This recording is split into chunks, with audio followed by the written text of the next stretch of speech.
चलिए आज तुम लोगों के लिए 12th क्लास के लिए सेंट्रल डोग्मा, जैसा कि मैंने बोला था सेंट्रल डोग्मा बहुत ही इम्पोर्टेंट है। और सेंट्रल डोग्मा को समझने का मतलब है कि जितने भी आपका जेनेटिक्स का मॉलिक्यूलर बायोलॉजी है उसको आसान से समझ जाएंगे हम लोग। इसलिए सेंट्रल डोग्मा को हम लोग मुश्किल से 10 मिनट में अच्छी तरह से रिवाइज कर लेते हैं, या फिर जो नहीं पढ़े हैं या फिर जो नहीं सुने हैं इसके बारे में एक बार उसको सुन लेते हैं। सेंट्रल डोग्मा क्या है? तो याद रखना, सेंट्रल डोग्मा जो है आपका, ये सेंट्रल डोग्मा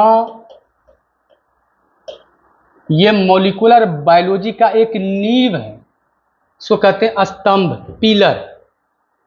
ये क्या है? इंफॉर्मेशन को एक जगह से दूसरे जगह ले जाता है।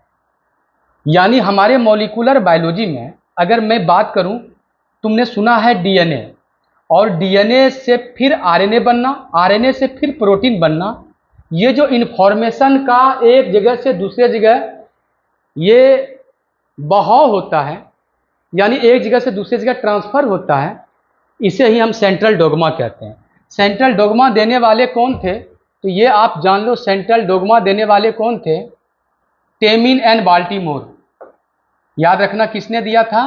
तो इसे दिया था किसने? Temin and Baltimore. एक ऑब्जेक्टिव तो तुम दिमाग में रखना, बाल्टीमोर याद रहेगा तुमको, बाल्टी से बाल्टी, बाल्टी बाल्टीमोर, ठीक है, बाल्टीमोर। टेमिन और बाल्टीमोर ने कहा था कि डीएनए से इंफॉर्मेशन जो है एक दिशा में जाता है। कैसे? तो याद रखना, पहला तो मैं डीएनए की बात करता हूं, और डीएनए से जो कि 2 धागे से बना होता है। अगर डीएनए से डीएनए बनना होगा तो कैसे बनेगा? तो ये जो डीएनए है, ये डीएनए से डीएनए बनने के लिए आपको याद रखना कि इसको कहा जाता है रेप्लिकेशन। थोड़ा थोड़ा पीछे की बात अगर रिवाइज कर लो तो बहुत अच्छा रहेगा। डीएनए से डीएनए बनने को क्या कहते हैं? डीएनए रेप्लिकेशन कहते हैं। डीएनए से आरएनए अगर बनता है तो आरएनए तो 3 तरह के होते हैं, तुम लोगों को पता है। एमआरएनए भी होता है, टीआरएनए भी होता है, समझ गए, और आरआरएनए भी होता है, और भी होता है एसएनआरएनए भी होता है, मगर एसएनआरएनए हम लोगों को जानना है ही नहीं, ठीक है। थोड़ा सा हम लोग को स्प्लाइसोसोम में जानना था। तो आप जानो कि ये आरएनए बेसिकली 3 तरह के होते हैं, ये आरएनए। तो डीएनए से जब आरएनए बनता है, डीएनए से जब आरएनए बनता है तो उसको हम लोग क्या बोलते हैं बोलो? तो उसको कहते हैं हम लोग ट्रांसक्रिप्शन। शायद तुम लोग भूल गया होगा। और डीएनए से डीएनए जो बनता है उसको रेप्लिकेशन कहते हैं। और यही बात उन्होंने एक चीज और देखा कि एमआरएनए से आगे और बढ़ता है प्रोसेस, और एमआरएनए से अगर प्रोटीन बनता है, क्या बनता है आपका? प्रोटीन, जिसको तुम कहते हो पॉलीपेप्टाइड। पॉलीपेप्टाइड क्यों बोलते हैं? तुम लोगों को पता है कि ये बहुत सारा पेप्टाइड बॉन्ड रहता है, बहुत सारा एमिनो एसिड जुड़ता है, तो उसको पॉलीपेप्टाइड कहते हैं। और पॉलीपेप्टाइड ही क्या निर्माण करता है आपका? क्या होता है? प्रोटीन होता है। यानी आप प्रोटीन बोलो या तो पॉलीपेप्टाइड बोलो बाबा, ये सेम चीज है। तो ये जो इंफॉर्मेशन गया, इसको हम लोग क्या कहते हैं? सेंट्रल डोग्मा कहते हैं। ये सेंट्रल डोग्मा को पूरी तरह से समझाने वाले ये कौन थे? तो आपका टेमिन और बाल्टीमोर थे, जिसमें कि रिवर्स सेंट्रल डोग्मा भी कहते हैं। लेकिन एक बात याद रखना, सिंपल वाला जो ऐसे दिया था ये क्रिक ने दिया था, वही क्रिक जिसको कि आप जानते हो। कौन सा क्रिक? वही आपका जो डीएनए का स्ट्रक्चर खोज किया था, याद है ना? डीएनए का स्ट्रक्चर किसने? वाटसन एंड क्रिक ने।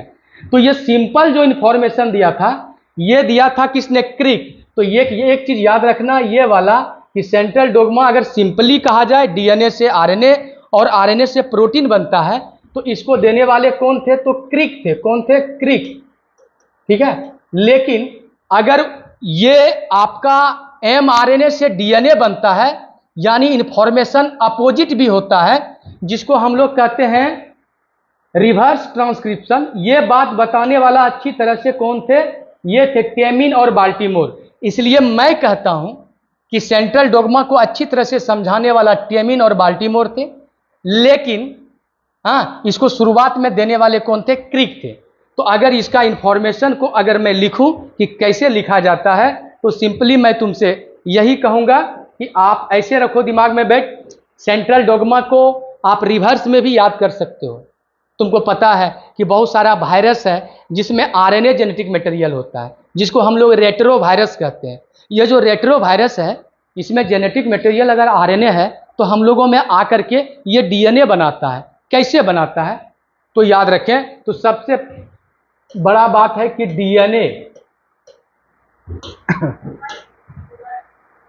डीएनए से डीएनए बनता है, तो इसको क्या बोलते हो तुम लोग? प्रतिकृति। सभी लड़का जान जाओ, डीएनए से मैंने इशारा किया कि ये डीएनए बना। फिर से मैं एक बार कर लेता हूं भाई, आ जाओ। ये डीएनए है और ये डीएनए से फिर बना ये डीएनए। इसको आप क्या बोलते हो? रेप्लिकेशन बोलते हो। ये है रेप्लिकेशन, ओके, डीएनए रेप्लिकेशन कहते हैं।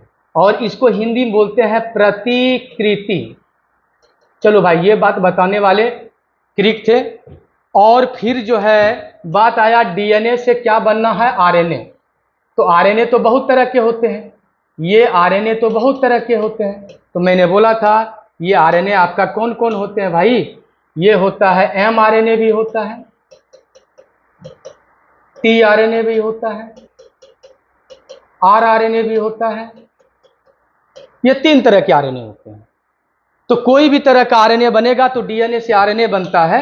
इसको आप बोलते हैं क्या? ट्रांसक्रिप्शन। तो ये हुआ ट्रांसक्रिप्शन, ठीक है। अब ये बात बताने वाले सेंट्रल डोग्मा जो था ये क्रिक थे। अब फिर आपका इन्होंने ही बताया कि एमआरएनए से और किसी से नहीं, सिर्फ एमआरएनए से आगे भी जाता है मैसेज, जिसमें क्या बनाता है आपका? प्रोटीन। तो ये प्रोटीन बना, या आप बोल सकते हो पॉलीपेप्टाइड बना। इसको हम लोग क्या बोलते हैं? इसको बोलते हैं ट्रांसलेशन। तुम तो ऐसे भी पढ़ा होगा ट्रांसलेशन के अनुवाद। तो इसको अनुवादन भी कहते हैं, या इसको रूपांतरण भी कहते हैं। रूपांतरण, क्योंकि जो भी मैसेज था एमआरएनए में वो क्या बनाया? प्रोटीन, रूपांतरण किया। और इसको हिंदी में बोलते हैं अनुलेखन, यानी डीएनए से आरएनए बनना। तो ये बात बताने वाला जो था ये कौन थे? क्रिक। बाद में कौन आया भाई? कुछ वायरस में देखा, कुछ वायरस जिसको कहते हैं क्या? Retro virus. क्या बोलते हैं? रेट्रो वायरस, ठीक है। ये जो रेट्रो वायरस है, आई थिंक स्पेलिंग लगता है रॉन्ग हो गया है, हाँ, RETR, रेट्रो वायरस होगा। हाँ, ये जो रेट्रो वायरस है इसमें क्या था? जेनेटिक मटेरियल आरएनए, और आरएनए से क्या बनता है आपका? डीएनए। ये बात जो है बताने वाला पहला व्यक्ति थे टेमिन और बाल्टीमोर, दोनों दोस्त कह सकते हैं, दोनों एक साथ काम किया। और आपको मैं बता दूं कि ये वाला बात जो बताया, ये बहुत बड़ा खोज हुआ कि आरएनए से क्या बनने लगा? डीएनए। पहले लोग जानता था डीएनए से आरएनए बनता है, डीएनए से डीएनए भी बनता है। और ये बात रेट्रो वायरस में हुआ, और क्या? एमआरएनए से क्या बनने लगा? डीएनए। तो इसको कहते हैं हम लोग reverse transcriptase. Reverse, Bihar board में, सीबीएसई बोर्ड में ये वाला बात भी पूछता है आपका कि रिवर्स ट्रांसक्रिप्टेज, रिवर्स ट्रांसक्रिप्शन। और ये रिवर्स ट्रांसक्रिप्शन किसे कहते हैं? एमआरएनए से डीएनए बनने को कहते हैं रिवर्स ट्रांसक्रिप्शन। और ये बात है कि ये कौन सा एंजाइम करता है, अगर ये ऑब्जेक्टिव पूछे कि ये प्रोसेस जो है कि एमआरएनए से डीएनए कौन बनाता है, तब तुम बोलना कौन है वो है आपका रिवर्स ट्रांसक्रिप्टेज। और तुमको मैंने पहले बताया है कि ये एंजाइम का बहुत ज़्यादा यूज होता है। बायोटेक्नोलॉजी में भी मैंने बताया था कि यह बहुत ज़्यादा यूज होता है इसका। जब भी आपको कहीं से आरएनए मिलेगा तो वो आरएनए अगर आपका मैसेंजर वाला है एमआरएनए, उससे अगर आपको डीएनए बनाना है तो ये डीएनए बनता है किससे? आरएनए से। तो यही एंजाइम का यूज करेंगे आप, रिवर्स ट्रांसक्रिप्टेज। इसको पूरी तरह से खोज करने का क्रेडिट जो जाता है आपका टेमिन और बाल्टीमोर का जाता है। लेकिन मैंने बोला सिंपल अगर फ्लो की बात करेंगे तो क्रिक, अगर रिवर्स का साथ करेंगे, रिवर्स साथ मतलब ये फॉरवर्ड और बैकवर्ड दोनों के बारे में इसको अध्ययन करेंगे, तो इनका क्रेडिट जाता है टेमिन और बाल्टीमोर को। और सबसे बड़ी बात जानते हो, ये प्रोटीन से एमआरएनए आज तक नहीं बना है, आज तक नहीं बना है, अभी तक खोज नहीं हुआ है और ना ही ऐसा प्रोसेस का पता चला है। अगर आपको पता चले तो हमको जरूर बताएंगे, और बताएंगे नहीं बल्कि आपको नोबेल प्राइज भी मिल सकता है अगर ये बात को आपने खोज कर दिया कि प्रोटीन और पॉलीपेप्टाइड से एमआरएनए बनता है। अभी तक तो नहीं हुआ है, इसलिए इतना अपनी जरूर मतलब याद रखोगे। इसमें 3-4 सवाल आपका क्या है बता देते हैं। सेंट्रल डोगमा को किसने दिया था? तो सिंपल बोलेगा तो क्रिक। रिवर्स सेंट्रल डोगमा को किसने दिया था? तो टेमिन और बाल्टीमोर। रिवर्स मतलब यहाँ रिवर्स करता है, और सेंट्रल डोगमा को लिखने बोलता है तो आपको यहाँ से यहाँ तक बताना है। रिवर्स एंजाइम के बारे में बोलता है, इसका नाम है रिवर्स ट्रांसक्रिप्टेज। तो ये एंजाइम के बारे में बोलता है कि ये एमआरएनए से डीएनए बनाता है, और सभी प्रोसेस को पूछता है। डीएनए से डीएनए बनता है तो रेप्लिकेशन, डीएनए से आरएनए बनता है तो ट्रांसक्रिप्शन, और आरएनए से ट्रांसलेशन आपका प्रोटीन बनता है तो उसको क्या कहते हैं? ट्रांसलेशन। तत्काल इसको दिमाग में रखना, इसको थोड़ा सा रोटेट करते रहना, और इसलिए रोटेट करते रहना क्योंकि एग्जाम के दृष्टि से इसमें बहुत सारे ऑब्जेक्टिव छुपा हुआ है, सब्जेक्टिव छुपा हुआ है। इसके बाद बेसिक भी है, किसका? सेंट्रल डोगमा बेसिक है मॉलिक्यूलर बायोलॉजी का। तो थोड़ा सा इसको करके रखना, इसके बाद फिर हम लोग बात करेंगे। छोटा सा क्लिप है मगर अच्छा इंफॉर्मेशन है। ओके।